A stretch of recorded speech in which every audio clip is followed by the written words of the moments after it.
Good afternoon here from the UK, and good morning to those in the US. It's a pleasure to be invited to talk in this PTV Talks session. And as Liz was saying, I will give an overview of the Charge project that we've been working on here in the UK, which is looking at electric vehicles and the charging infrastructure requirements. I'm Lawrence Chittock, a transport modeler and project manager for PTV UK. And I will tell you a little bit about the project if I kick off now. So here's a little bit of the order that we'll run through in this webinar. I'll go into a bit of detail about why electric vehicles, why do we need to understand their infrastructure and charging needs, the method we've applied using PTV Visum, our software and model, some of the results I'll show. We have a website where the project results are being launched. And then we'll wrap up, as Liz was saying, with a Q&A with Johnson. So if you have any questions, do just pop them into the chat as we go along. So a bit of background, why are we doing this? EVs are sort of capturing the political zeitgeist at the minute. Big news, COP, the climate conference is coming to the UK later in the year. And there's a lot of focus on reducing carbon emissions, getting to net zero. And EVs are seen as a big way of delivering that in the transport sector. Here in the UK, transport accounts for the biggest proportion of CO2 in our economy. So there's a lot of work to do. And one thing we can do, the energy sector, producing electricity and our power needs used to be the biggest carbon emitting source, but over the last 10 years, it's really come down thanks to wind farms, a bit of solar panel, although we tend to have quite grey skies over here in the UK. So mainly wind, and the decarbonisation of the energy sector is something that electric vehicles can sort of piggyback onto. So the idea is that transport really can decarbonise as the electricity sector also decarbonises. So you may have seen news here from the UK that we've banned the sale of new petrol and diesel cars from 2030. That's been brought into law in the last year.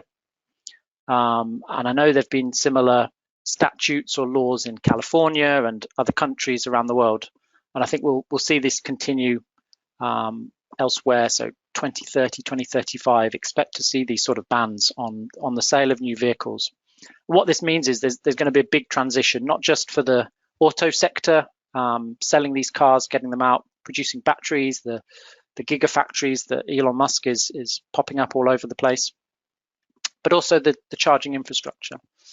And the little map on the side there you can see was a news article sort of saying how prepared is your area for electric cars. And certainly in the UK, and it would be the same in the US, some areas are better than others.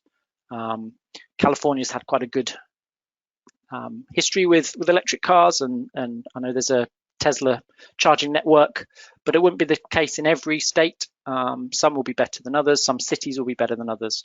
So we can sort of help map that out, and we can understand the infrastructure requirements. I'll pop another image up here on screen. This may or may not be the street that I live on. It shows quite typical sort of houses here in the UK, in cities at least. Our project is based in the northwest. For those soccer fans, it's Liverpool is at its heart, and there are quite a few streets like this in Liverpool, where we have terraced houses, no driveway. So you have to park your car on the street, and what that means is you don't own the street. You can't put a charging point there. So the question is, for all of these cars here, you can see none of them are EV. Where do you charge them? And that's part of the question that we're trying to solve. So the Charge project is an innovation project. It's being funded by the UK Energy Network Regulator, Ofgem, and led by Scottish Power Energy Networks. So they run the distribution network in this region in the UK. If you're not too familiar with how the electricity network operates, you have the transmission network, which is your power lines, power stations, and your wind farms feeding in. And then you go down to the distribution level, which is where it gets dropped to lower voltage, and it's distributed through sort of power cables and substations into people's homes. And that's the area that we're focusing on. So we're looking at how do you connect charging points to this distribution network. And throughout this network, there are capacity constraints. So every substation, every transformer on the electricity network will have a rated capacity of 500 kVA or something like that. So a limit on it of how much power you can run out of that transformer. And there'll be a capacity to how many additional charging points or extra load you can add on. So knowing where those points are, understanding where the demand is going to come from, is crucial to sort of mapping out that network and helping, in this case, our client develop a plan for how they build out their network into the future. So the project has 3 parts. There are 3 partners along with Scottish Power. There's ourselves, Smart Grid Solutions, who are a sort of a smart grid energy consultant, and then EA Technology, who are also an energy sector consultant. So we're developing trials. This isn't PTV's element. This is one of the partners developing trials for smart charging. We're developing a connections tool. So I'll show you that later in the talk. I'm mainly going to talk about our element, PTV's element, which is this combining transport planning with network capacity data to really find that treasure map of where do you need charging points, but also where can you connect them, where can you plug them in. Find out more if you wish. That we have a website, a project website there. I'll put up at the bottom. Lots of news coming out of there. We're set to launch this website that I've mentioned some point in the summer, around July time. So stay tuned, check it out. We'll have some nice results up there. But I can show you a sort of a developer's version today. So what were we trying to do? Here's our brief. Essentially, I've sort of distilled it into the main thing that we were looking at, which is we wanted to develop multiple scenarios. No one really knows how the EV market is going to progress. Things like COVID, no one was predicting. So there's a lot of uncertainty of how many EVs are there going to be on our roads in 10 years' time. So we've developed different scenarios to look at that and estimate the requirement for public charging infrastructure all the way out to 2050, which lines up with the UK's net zero target. So some requirements for this model in particular, we needed to represent EVs. That's pretty plain. We wanted to understand where EV uptake is more likely. It'd be the same in the US with you guys. New Teslas don't come super cheap, so it's going to be in the more affluent areas you'd think. But we sort of played around with this in our scenarios. If you do have a driveway, not like that person there with a lamppost, but if you have a driveway, again, you're more likely to get an EV because it's just going to be easier to charge. So we looked at EV uptake. We wanted to understand energy requirements. So for Scottish Power, they wanted to know how many megawatts are we talking here? Where do we sort of build out the capacity in our network? Do we need to build new substations to understand if we can meet the demand coming? For a bit of context, an electric vehicle typically adds about the same amount of electricity demand as a whole house. So if you think buying a new electric car, it's almost like putting a new house on the electricity network. So in theory, we can end up doubling the demand for electricity. This won't happen overnight, but it is something that needs to be planned over the next sort of 10 to 15 years. We wanted to look at different charging options. So there's at-home charging on a driveway. There's this on-street charging in a lamppost, traveling at charging at a supercharger, a Tesla supercharger or equivalents on the highways. or at destinations, supermarkets, places like that. And we wanted to understand what the reliance on that public infrastructure is likely to be.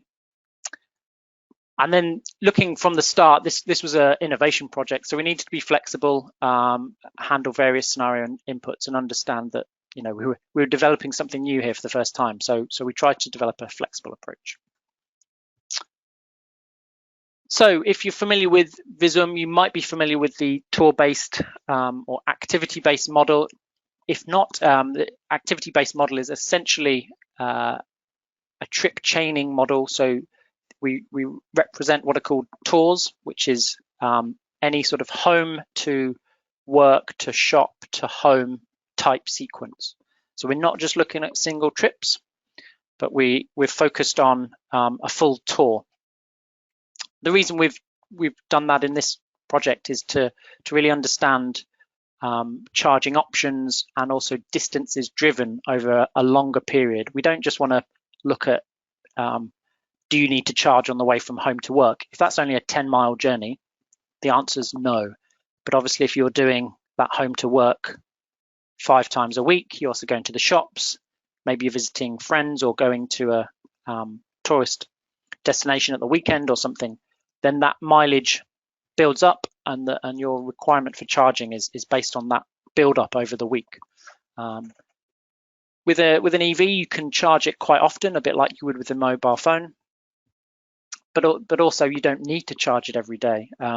So you don't top up for gas every other day. It's sort of once a couple of weeks maybe. So a bit about the model build.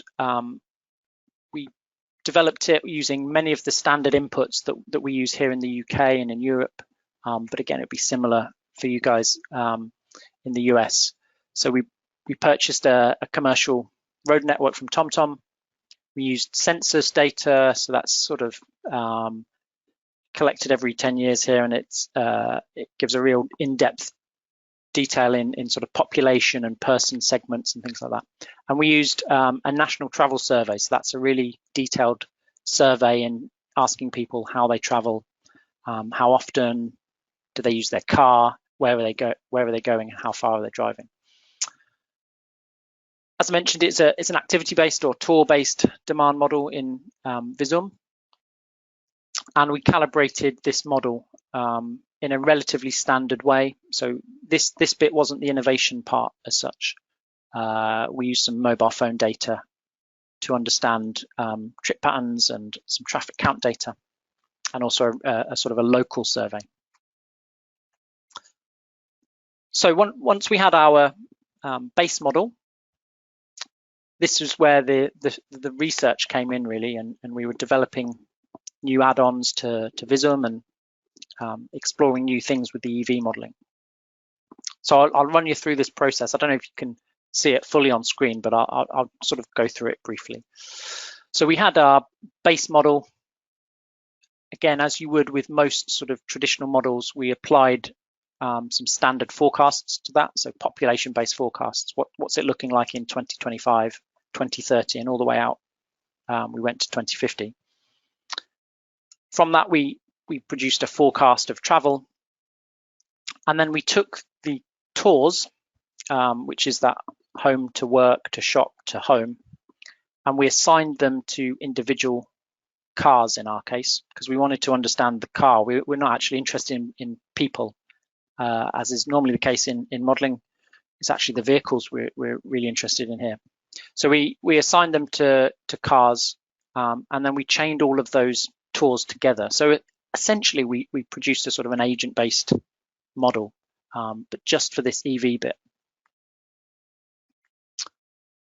And this is what it looks like coming out of Visum. So this is what we call path sequences, and you can produce these from the tour-based demand model.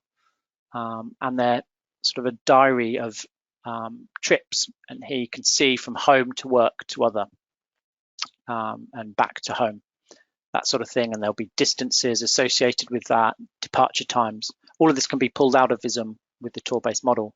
And we pulled that all together to give sort of a diary over a week. Okay. I will talk a little bit about our scenarios as well.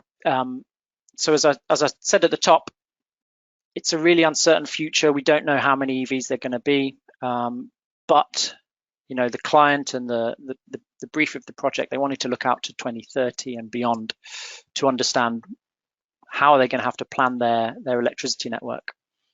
So we came up with a set of scenarios, and this is quite a popular way at the minute to forecast where there is uncertainty. And these were the 4 that we came up to, if you can see them here on screen. And they pivoted off these 2 axes. So we had high EV uptake or low EV uptake, and then what is the requirement for charging infrastructure? That's also partly what we were trying to solve, but it's to do with if we assumed people had a driveway, are the EV drivers, can they all charge at home, or are they reliant on that public charging network? So we sort of varied that, and we varied the EV uptake to give us these 4 distinct scenarios. And these scenarios define how many EVs we're expecting in the region, who is likely to buy them, some of the vehicle technology. We went down to that single car level. So we said, what's a typical battery range likely to be in 2030? And does the individual have a dedicated charging supply? Can they charge at home, or are they reliant on that public charging? So this was done sort of in the project as the innovation piece. We developed what we call a charging model. So we took all of these travel diaries at a car level, and we combined them. And I'll just sort of scroll through some graphics on screen here. So we have a household here. Let's say it doesn't have a driveway, you can't charge at home. So this EV maybe has a 40 kilowatt hour battery, that should say, 200 kilometers of range, although they're getting much better. So expect to see sort of 400-500 kilometers of range soon. And maybe they travel to work. That trip on its own is only 20 kilometers. Okay, you don't need to charge. They then go to the shops, another 5 kilometers, and then they travel home, and they maybe do the same the next day, but this time it's a weekend, and they go and see family, and it's 50 kilometers away, and then they turn up in central London and find Big Ben, and it's 50 kilometers away, and then they have to drive all the way home. So what I was sort of saying about this combination of travel distances and trips, we wanted to consider all of that and to understand how do people travel across a whole week, what are their charging needs based on that travel. And then we assessed all of these options as potential charging locations. Could someone charge at work? This person doesn't have a driveway, so they can't charge at home. So maybe they need to charge at the shops. Maybe they charge here, or maybe they charge in the tourist destination.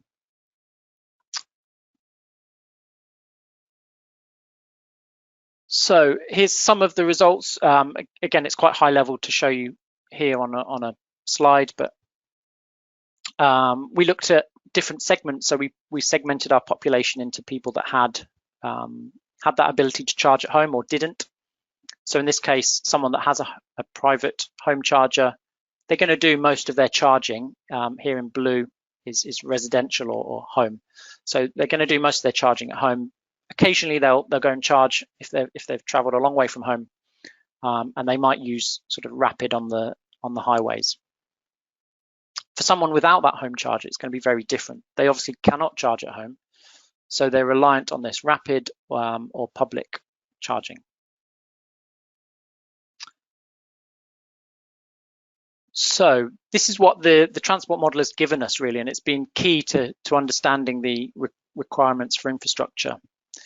So where are EVs likely to be driven?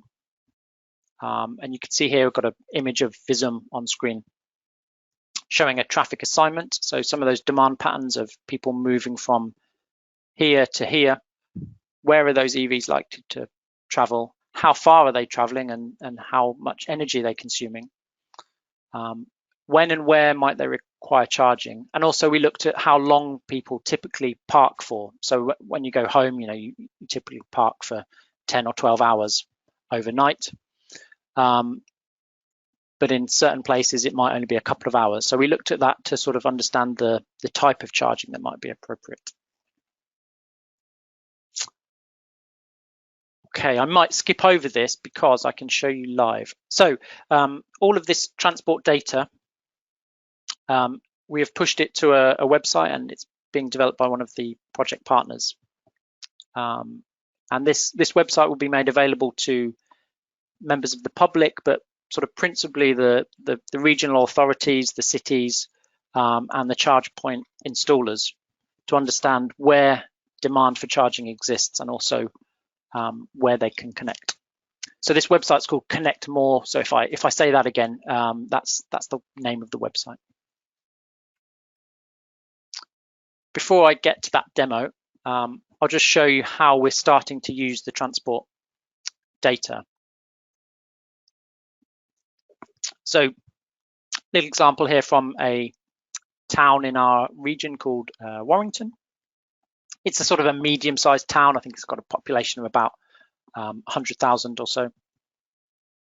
So within every zone, you can probably just see. So we did this at quite a small zone area size.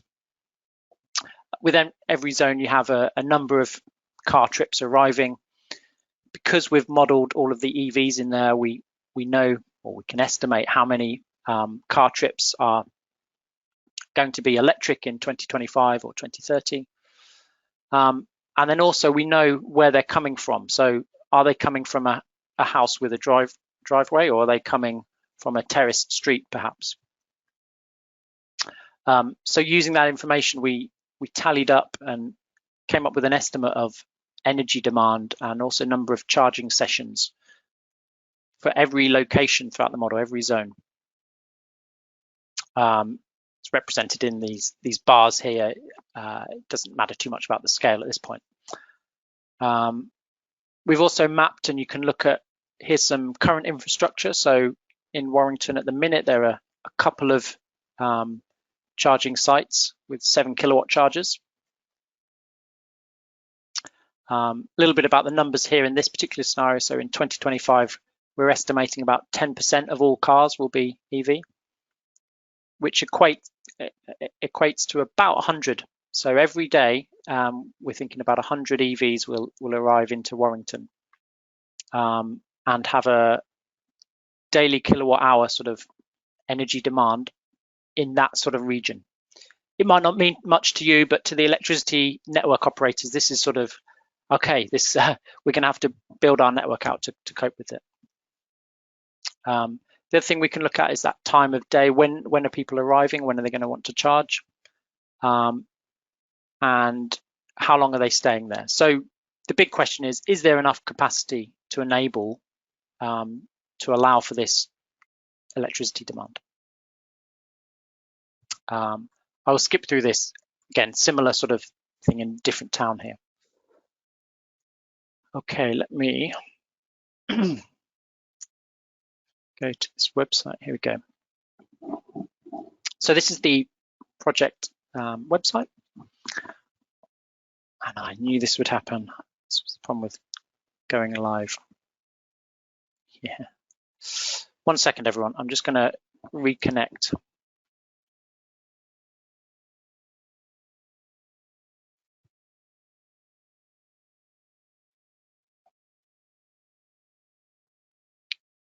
We're in. Can you still hear and see okay, Liz and everyone? No problem. Yes, we can. Great. It's the thing with these online webinars, you're talking to a silent sort of audience. You're never quite sure if everyone just can't see anything. I have done that once or twice where you forget to share screen or something at the start. Okay, here we go.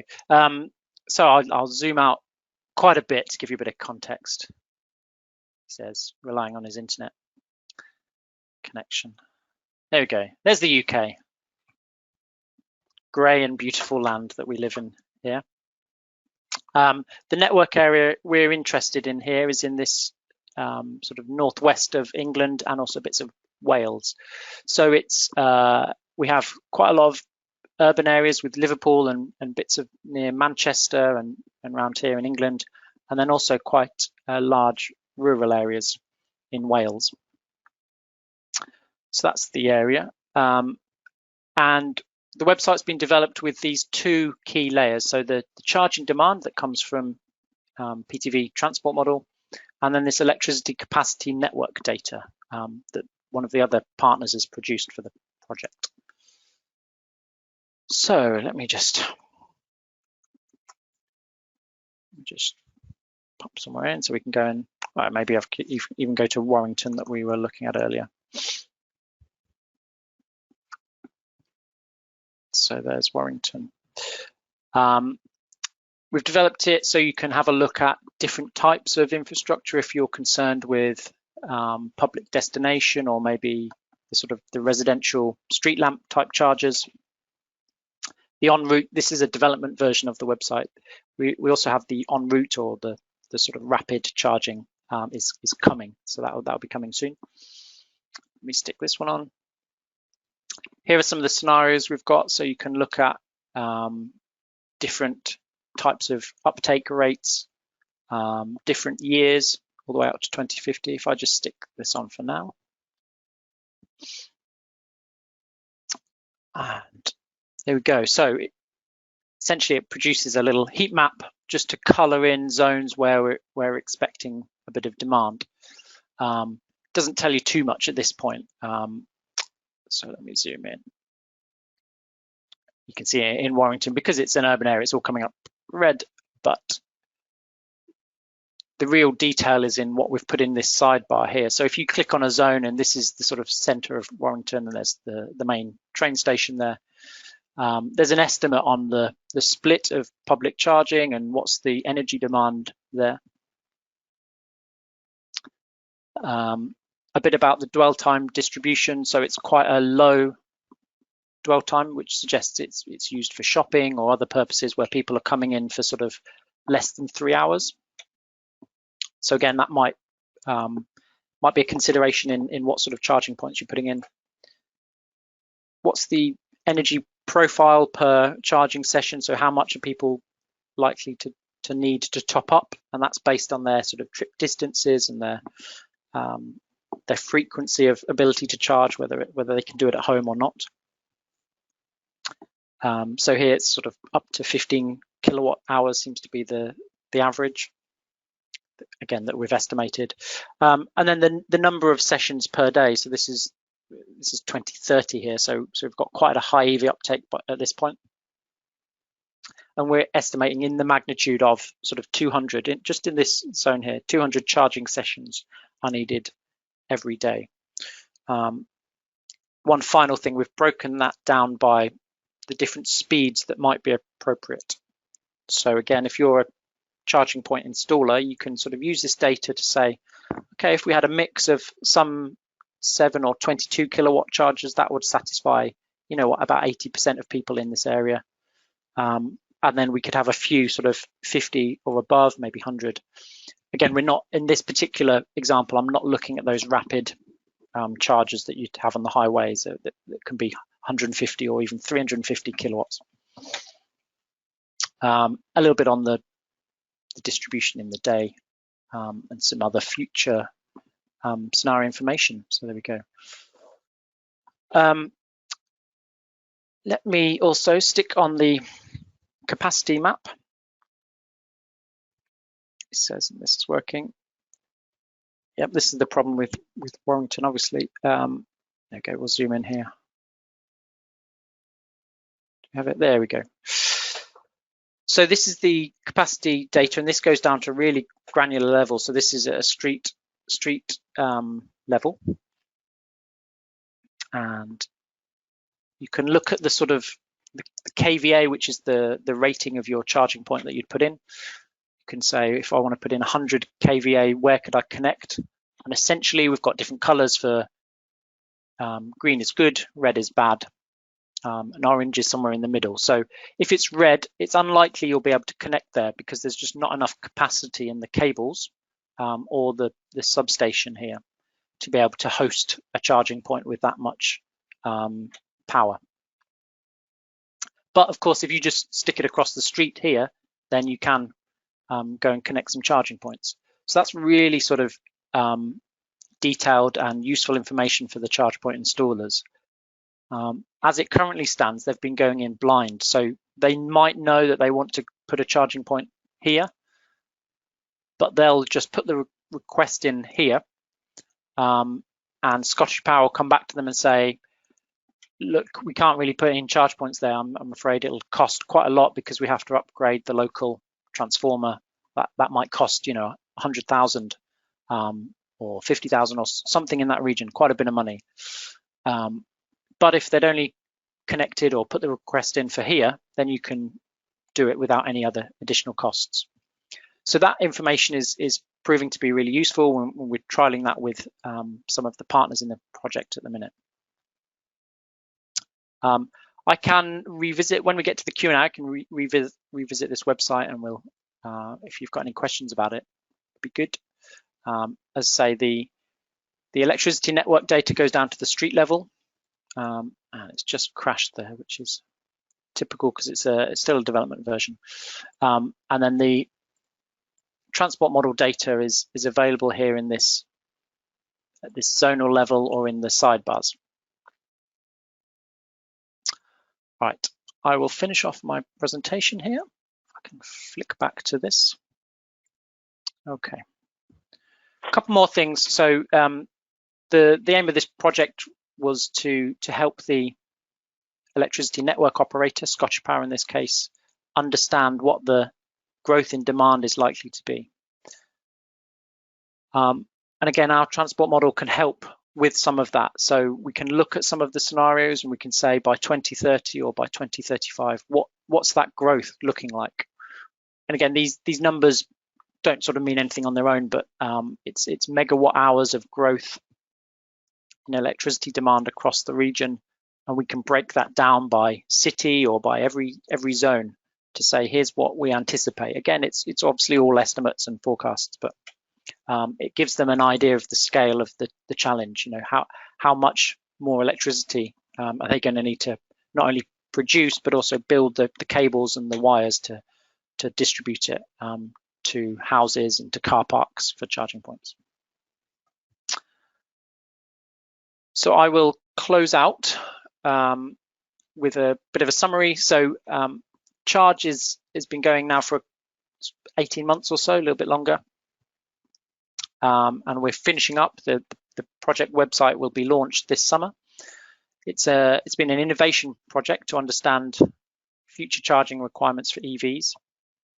We've developed a method to assess the charging demand in Visum, and we're producing sort of materials and a blueprint so that this can be repeated in other areas. And I'm keen to hear what you guys think, if you think it could be adapted for your region, and how we could help you with that. There's a lot of depth of detail in our model, and that's being used by our client to plan their electricity network. The client and all the stakeholders we've talked to have been happy with the delivery, which is always good to hear. It's something new for them. So if you work in the electricity sector, you don't tend to work with people in the transport sector, and vice versa. So it's been a new sort of adventure, and they've been very impressed with Visum and with the work that we've done. So a couple of next steps that we're working on at the minute. As I said, there's a website to be launched, and also there's lots of sharing to come on our approach, our method and findings, so that it can be repeated in other regions.